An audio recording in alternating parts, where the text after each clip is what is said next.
Morning and welcome to Hudson. I'm John Walters, the Chief Operating Officer of the Hudson Institute. I'd like to welcome you to the Betsy Wally Stern Conference Center and this session with Congressman Gene Green. We are honored to host Congressman Green. It's my pleasure to do a brief introduction. I won't take much of his time, but we have not known each other before, but in looking over his resume, he is I think the example of a public servant who spent most of his life serving the people of Texas and the people of the United States. And so there's a lot of cynicism sometimes associated with Washington, but he's an example of why the country's strong, people who give their life and their gifts to serve. And I'm glad he's going to be with us today. Thank you, Congressman. Congressman Green was first elected to Congress from the 29th Congressional District of Texas in 1992 after 20 years in the Texas House of Representatives and the Texas Senate. In 1996, he was appointed to the powerful House Energy and Commerce Committee, and he is co-sponsor of H.R. 3301, the North American Energy Infrastructure Act. Bless you. That is the topic, of course, of today's discussion. He introduced this bill last fall and was reported out of committee on May 8th. Congressman Green is a native of Houston. He holds a degree in business administration from the University of Houston. He attended Bates College of Law at the University of Houston and was admitted as a member of the Texas State Bar in 1997.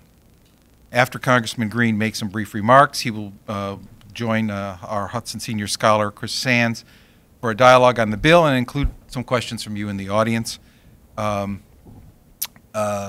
Chris Sands, as I should just mention briefly, it directs the Hudson Initiative on North American Competitiveness and is the author of Alternative Energy Futures for North America, a publication that is available on the Hudson website. I'm not going to take any more of the time for these important issues from Congressman Green, but I want to thank him again for being here and thank Chris for arranging this session. Congressman? Thank you. Appreciate it. Thank you. Good morning. My name is Gene Green. I represent a very urban district in Houston, and I'm a typical Texan. I'm a native Texan. I like country music. In fact, if I hadn't turned off my phone, it would play when I get a phone call from George Strait. I'll be somewhere down in Texas. And I'm a Democrat who does energy, oil and gas, and I'll explain why I do that. I have a district in East Harris County, probably the largest petrochemical complex in the country. We have 5 refineries and at least 20 chemical plants that I've represented over the years. That's not mine. So it doesn't play George Strait. And being a native Houstonian and serving a lot of years in the State House and Senate, although when I ran for Congress in 1992, my opponent said I was a career politician, and I explained to him in Texas our legislators get $600 a month. I can't make it a career. And so I ran a business and practiced law. But our country has experienced the most amazing energy boom that at least I can remember. I don't know, maybe in 1901 when we had Spindletop in southeast Texas, maybe there was something else. But because of the technology with hydrofracking and horizontal drilling, it's made the United States one of the top oil and gas producers in the world. And in fact, Texas is the #1 for both oil and gas, and we're continuing to produce more and more every day. U.S. production needs to be encouraged. All my adult life, since 1973, literally, with the first Arab embargo, we've always wanted to be energy independent in our country. Now, that's, we actually can see that right now. It's important to note that if we're going to do that, there's been a lot of talk about the North American energy market with Canada and Mexico. And that's part of our effort to be able to, in this legislation, is an effort to do that. We have free trade agreements for the last 20+ years with Canada and Mexico. And now it doesn't always cover energy, but both of us, all 3 countries know that we're interdependent. And we've learned from the Keystone Pipeline situation that we need to be more aware of what we're doing. Over the years, we've sent oil to Canada many times, and we still do, but we also import oil from Canada. With Mexico, we bring oil from Mexico. We export natural gas to Mexico from Texas. And, but typically what we do is, because Mexico only can produce about 60% of their refined product, they send us their oil, and the refineries that I represent send them back refined product. There's been a partnership between Shell and Pemex for many years. We can use these abundant natural resources now because of technology and make our three countries, North American, energy independent.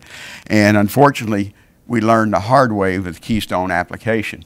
Now, historically, there have been pipelines going back and forth between Canada and the United States. It's had to have a presidential permit. But with Keystone, it turned into more of a political situation. So here we are 4 or 5 years later waiting for a permit that should have taken less than 2 years. And so that's what this legislation is about, 1301. 10 projects exist already that need presidential approval on pipelines. I have one that's a Houston company that actually is just trying to change the name of a pipeline coming across Canada, from Canada to the United States. And it's taken literally years to be able to do that. One, because the State Department has decided that because they're going to have a hook in the United States from North Dakota, they need to consider that as part of the environmental impact. You know, State Department doesn't have any business doing anything except international affairs. And what we do in our country, we have other federal agencies and states that regulate that. So it's frustrating. 3301 addresses it. 3301, like most legislation, has been changed through the process. And I'm hoping next month, when Congress gets back after next week, the House does, we'll have it on the floor. What it's trying to do is set up a system where we will be able to move both electricity, natural gas, and oil between the three countries. And right now, like I said, we just, back last Thanksgiving, there was approved a natural gas pipeline from South Texas into Mexico. 20 years from now, when Eagle Ford, and we know fields play out, we may not be as successful as we are now with Eagle Ford natural gas. But that Eagle Ford strata goes into northern Mexico. And because of security issues and things like that, they may be developing it. So we may need that natural gas from northern Mexico to fuel our chemical industry on the Gulf Coast in Texas.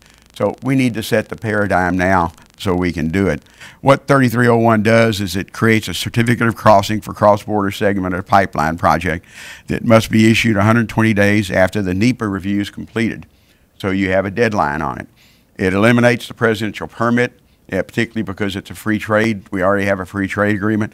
Requires a NEPA review to protect the environment and protects the State Department's public interest determination. But again, we give them some parameters.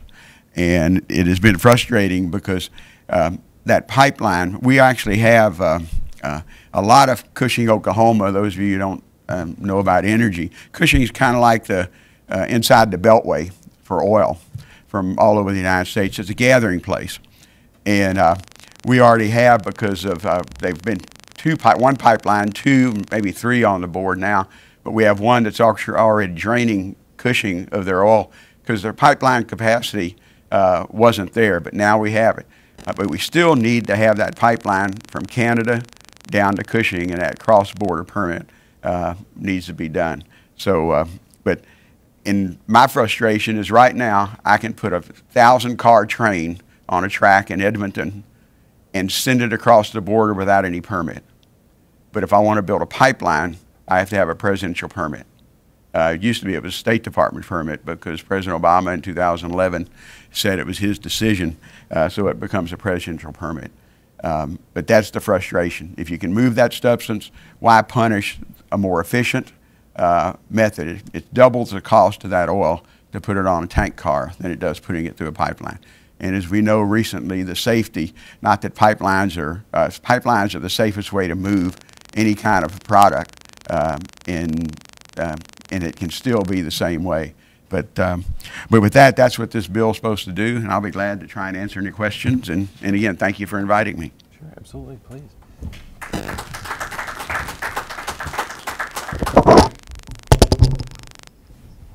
Well, thank you, Congressman. And what I hope to do is just sort of start a little bit just of a conversation between you and I, and get some questions going, and then we'll turn to the audience and get some of your questions.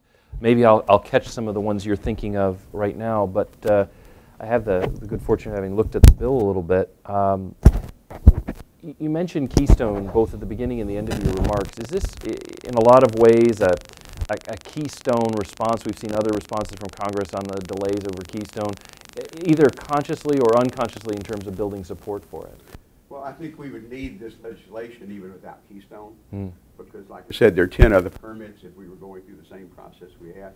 This is the first time in the last few years we've had this much difficulty getting cross-border permits. Like I said, there was one approved from natural gas from Texas to Mexico, and it was right before Thanksgiving. And it took a little longer, but it wasn't a problem. Keystone, I guess, because it's becoming a political issue, and I watched it. I'm a Democrat, and I understand the pressures on the president and all of us.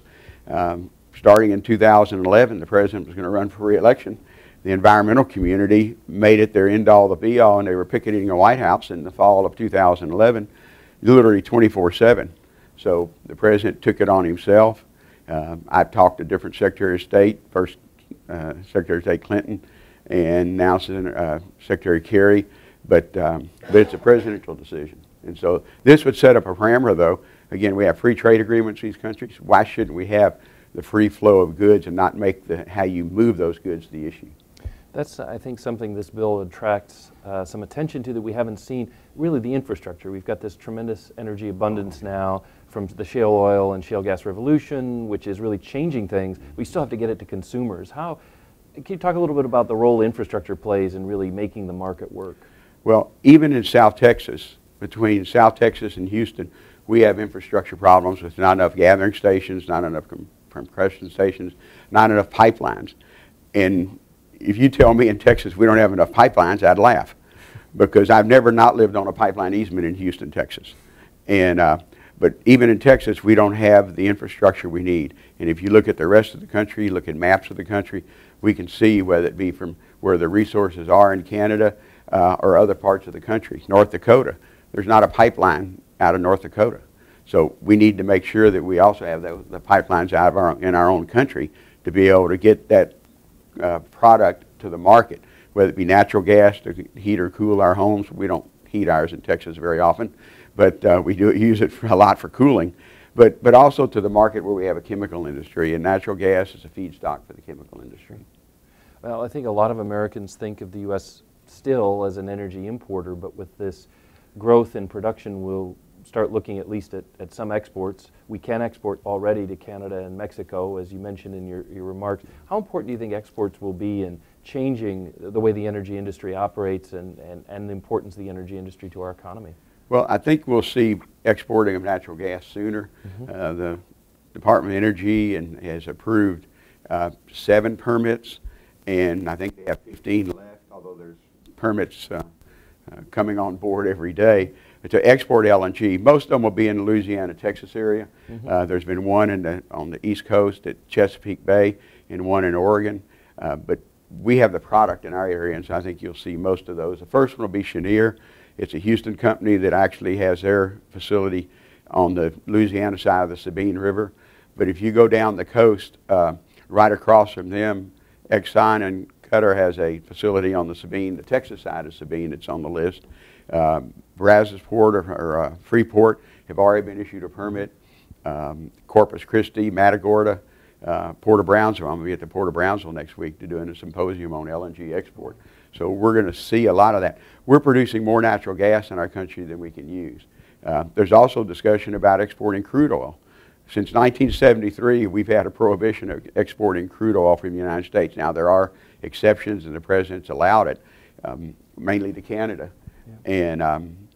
But there's a way you can do that right now. We're still importing about 30 or 40% of our crude oil we need, but our problem is our mix. What's coming out of Texas now, particularly in Midland, Odessa area and Permian Basin, is lighter sweet crude. Most of the refineries in our area in the 90s retooled to handle heavier importing crude. And in our area, it's Venezuelan crude. Sure. So the plants were, $2 billion was at that time the cost of engineering making a refinery handle heavier crude. Now we have this lighter sweet, and the refineries are still geared up to do heavier crude. So we may end up exporting, lighter sweet crude, which brings a higher dollar on the market. But right now we have a way to do it under the presidential permit, and the president's talked about it, and so I think we ought to see it first. I have the 5 refineries. I have an Exxon and Shell who don't mind exporting crude oil because they're also producers. But I also have 3 other ones, Lyondell, which is a sole refining company. It's really a chemical company, Basell Lyondell, and they buy theirs on the open market. Valero, the biggest refiner in the country, they don't produce it, they just buy it. So they're concerned about raising the price of their feedstock for their refiners. The other one is the first time Petrobras, Brazil oil company, bought a refinery in our country, and they have one in our district that they retooled and brought it up to standards, and it's a really modern refinery. But again, it's handled the heavier crude. I want to ask about electricity because I thought it was very interesting that you included power lines and really electrical infrastructure as well in the bill. Canada has a lot of hydropower, but which we could import. Mexico has a huge demand, which could perhaps use a surplus electricity. But it seems to me that the other piece of this, going back to 2007 when we had the big Northeast Midwest blackout, is reliability and the interconnections in the grid. Why did you include electricity in the bill, and do you think that is in some ways as important as the other pieces? Oh, I think in the Northeast particularly it's important as the other pieces. It's just not an oil and natural gas bill, because in the Northeast there is a lot of cross-border connections for electric power, and I think we'll see that even grow more with the demand on both sides of the border. So we want to make sure that we have a structure that's with a neighbor like we have with Canada, a good friend, free trade agreement, that we can move electricity back and forth across the border. If they have a problem in Canada, we can send it to them, and same with us. So, and that will someday happen in Mexico and along the border between, particularly in Southern California and the urban areas along the border. But right now, there are some discussions about doing electricity on the border with Mexico. It's mostly product. It's mostly crude oil, or not crude oil, but natural gas now.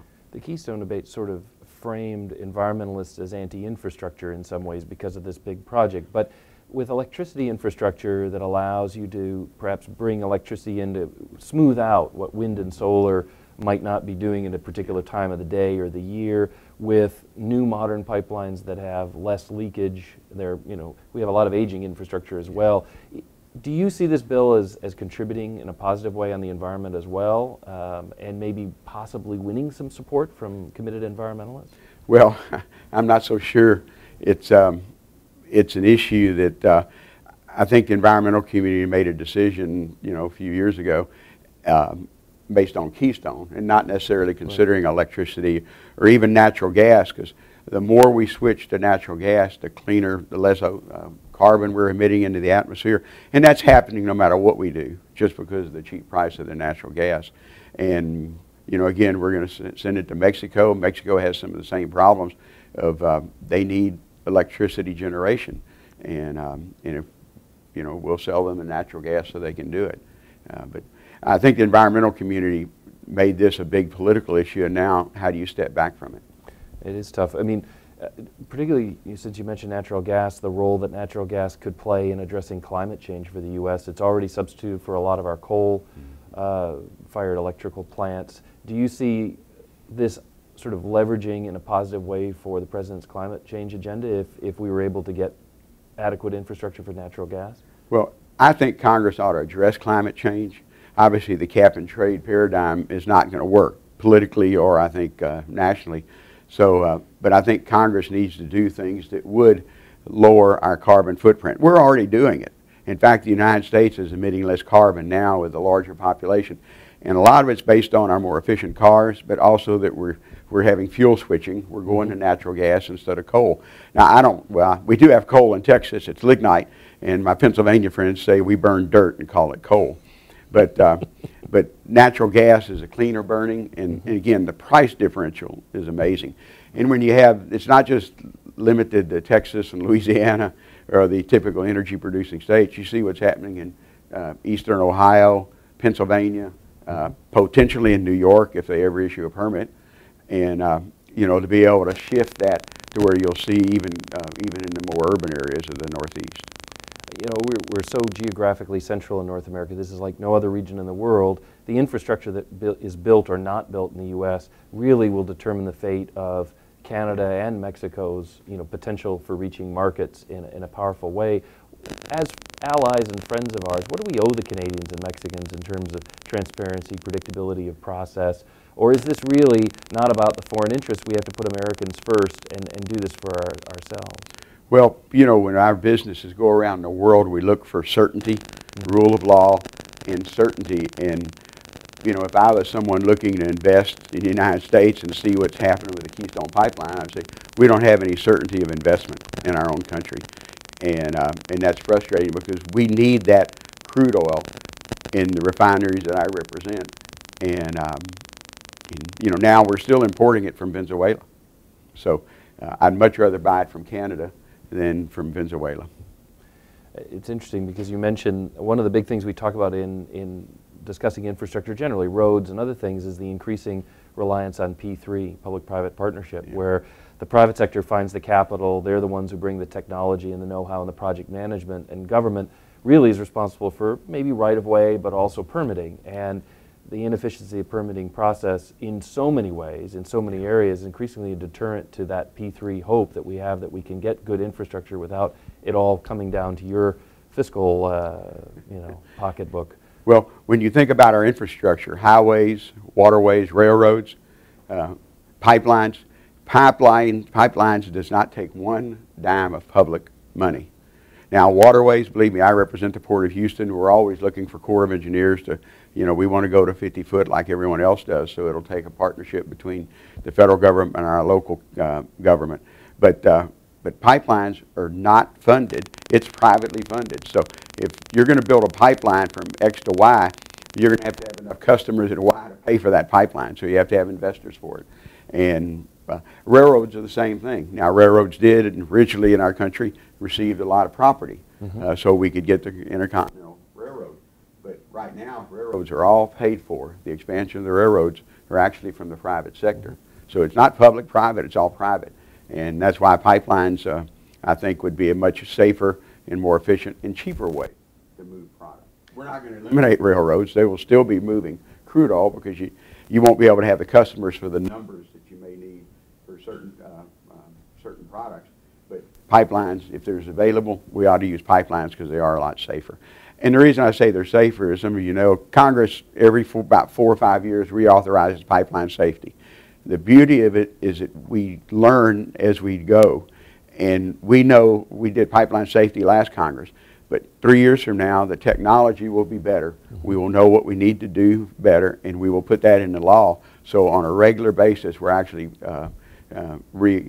authorizing pipeline safety, and we're doing it better every 4 years. But that goes to another point. We're going to have to replace a lot of our infrastructure, certainly in the power lines, but also in the pipelines, not because it was bad, but because it's old. And doing that, even if we use existing routes, is going to require more permitting. Well, permitting, but also I'm hoping that most of those pipes also have pipe mills. And we have pipe mills all over the country. And I would like to see those newer pipes that are made much better than they were 30 or 40 years ago. Plus, even to make those pipelines that are older last longer, we have a lot more technology now to be able to make sure that we know where those pipelines, older pipelines, have weaknesses. And sometimes we have problems because they're not doing some of the safety that they need to do. But then that's part of our job as a permitting in the federal government and state governments to make sure that the owners of those pipelines make sure they're safe. Absolutely. Well, I've been dominating the conversation. I want to open it up to all of you and give you a chance to ask the Congressman questions. He has some time still. I can see his staff telling me, yes, some time allowed. So let me turn it over to you. And we have one of our Hudson team members at the back with a microphone. So if you raise your hand, we'll call on you. She'll bring the mic and just tell us who you are and ask your question. Who wants to go first? Anybody brave? Gentleman in the back here. This is not like a town hall meeting. That we don't have deputy sheriffs all over the room. Paul Connors, Canadian Embassy. Good to see you again, Congressman. Thank you for your remarks, and congratulations on the bill. I agree with your diagnosis that, for whatever reason, we seem to be in a standoff between oil and gas production expansion and an environmental community that says no because of concern for the environment. I think that's a false choice. But do you have any thoughts? I agree with your analysis that that's where we're at now. Do you have any thoughts how that might change and what could be done to get back to sort of a win-win where efforts are being made to drive environmental footprints down at the same time that the industry is expanding? I'm hoping we could get there, but a great example is that the increase in use of natural gas for energy for electricity production. We are reducing our carbon footprint, but I don't think the environmental community recognizes that, or they don't want to, because all over the country they're leading efforts to prohibit fracking, making it much more difficult. And like my question is, wherever we get a Secretary of the Department of Energy or an EPA administrator, if y'all want to shut down this energy renaissance, make it much more difficult to frack. Now, give us the guidelines. We will obey what it is, but we want it to be based on good science and things that can be done to make sure we keep expanding the natural gas production. Everywhere in the world is envious of what we're doing in the United States on shale production. But I don't think the environmental community recognizes, or they want to, because it may not be political to say, hey, we're having some great success from the natural gas because we're having fuel shifting just based on economics. And like I said, I think Congress could encourage even better, more, if we did attack carbon from more of a business point of view. But you know, again, cap and trade is not going to be. It wouldn't pass. Didn't pass the Senate. Definitely very passed the House. So, but there's things we can do, legislative-wise, that would help us lower our carbon footprint. Although we already are doing it. And I'm hoping the environmental community realize that. You know, if you want to have a choice, they're still burning fuel oil in New England, and probably one of the dirtiest fuels you can do. So, you know, we need natural gas up there so they don't have infrastructure, so they'll actually be cleaner in New England. Mm-hmm. Gentleman here. Thank you, Congressman. My name is Tim Johnson from the Government of Quebec. Just wondering if you had any sort of, I guess this is a two-part question, if you have any sense of a path forward in Congress for this legislation, and if you've had any sort of discussions within the administration. I don't know if you sense any willingness or openness on their part to make any, to sort of streamline the permitting process to make it more efficient. Well, I can't complain about Department of Energy now on the permitting for LNG. They have a business-like approach. In fact, the person who, our Natural Gas Caucus actually had Mr. Smith, who heads that division under DOE. They have a reasonable plan, not as fast as some of us would like, but to issue permits for LNG. We have not had this discussion with the administration. I'm hoping before the end of next month we'll pass this bill out of the House, and obviously the Senate will be a whole different ballgame. And but this represents what we think is a solution to the problem that we have with waiting 5 years or more. And there are a lot of other permits in line or in the queue between Canada and the United States that are being delayed. Other questions, comments? The gentleman here.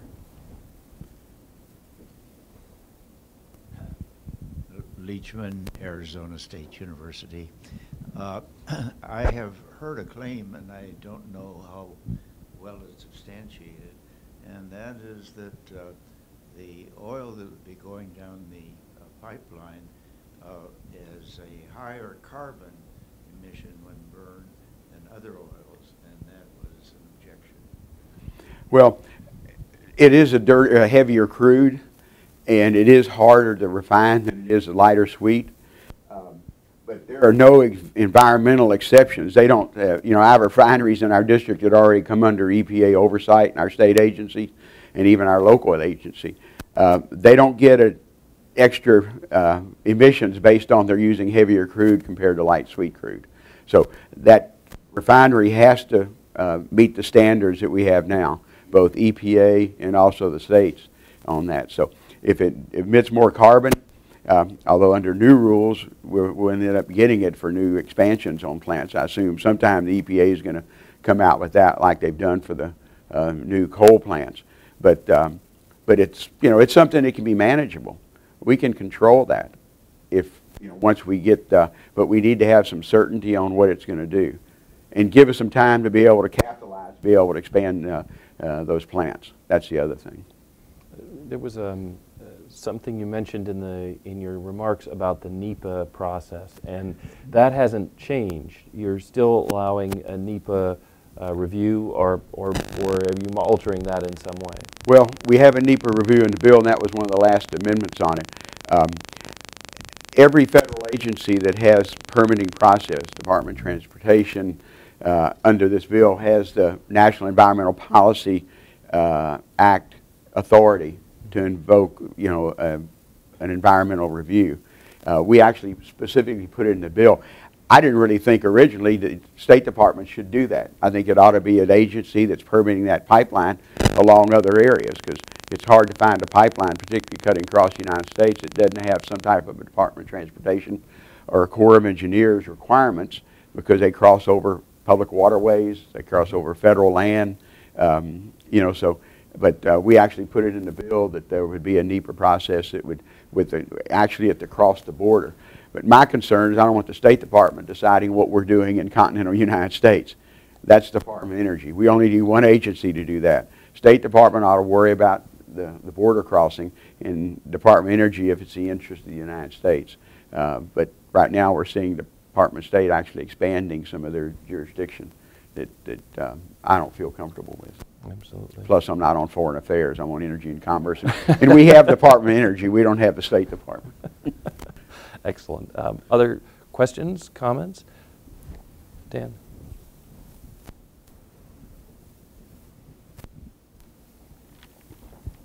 Good morning, Congressman. Thank you for your comments. I have, my name's Dan Fisk. I'm just here in my capacity as a private citizen interested in this issue. I have two distinct questions, or two totally separate questions. One is on the follow-up on the question about the legislative path forward. Kind of what's the Senate strategy, and has the administration issued a statement of administration position? Has the administration actually spoken on the legislation? So that's one question. Yeah, I'm asking Justin, my staff member on energy. Administration hadn't spoken on this. So, but my job is to get it out of the House, and with Fred Upton, the chair of the committee, it's our bill. And like I said, it came out of committee, and it was a bipartisan vote, not as many Democrats as I wish had voted for it, but welcome to oil and gas issues. But I want to get it out of the House, and then we'll work on the Senate. At the same time, we're going to have in this month an effort on LNG exports that Congressman Gardner from Colorado, and then we put an amendment on in committee, and I co-sponsored it yesterday on LNG exports, because I think it sets a good parameter. Again, I represent a chemical industry, so on LNG exports, I don't want to just open the door, because our resurgence, and we have about $35 billion in potential investment in East Harris County alone for expansion of those plants. I want to make sure we don't raise their prices so those jobs will go to Rotterdam or somewhere else in the world. My second question goes to, if you would elaborate a bit on your comments earlier on pipeline safety. It seems that there has been one constituency that's done a very good job of creating the image in people's minds that pipelines are going to destroy aquifers, they're going to undermine agriculture. I know you've heard all this before, but I want to give you an opportunity to respond to that, because being, just so you know, from Oklahoma, I've grown up living on pipelines, and our water is as good as anyone else's, and agriculture is prosperous. So I just think it's important for that to be out there. And I would just add, I hope you're encouraging your companies to actually talk more about that as well, and to dismiss some of these myths that are. Well, every study I've ever seen, pipelines are the safest way to move a product, other than trucks or tank cars. I mean, we're not going to prohibit those, but pipelines are inherently safer. Now, I can't sit here and say there's not going to be a pipeline accident. That maybe it wasn't maintained, or maybe the pressure was not correct. But every study that I've ever seen shows pipelines are inherently safer than any other mode of transportation.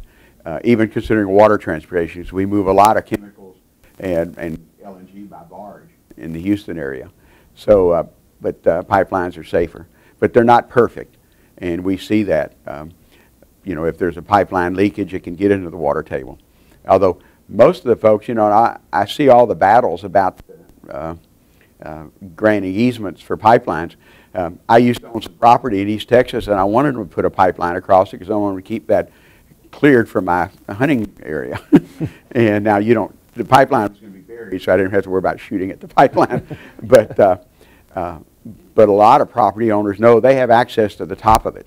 You know, after it's finished, they can plant. Now you can't grow a forest on it because we have requirements to be inspected, but you can actually use that for grazing and things like that. So, and the landowner actually makes money for that. They get paid for the use of that property. So. Well, Congressman, this has been great. I think a lot of us have been thinking about these issues because of Keystone.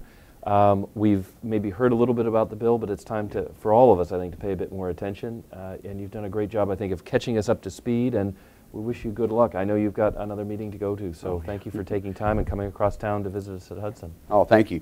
And again, thank you all for asking me. Appreciate it. Absolutely.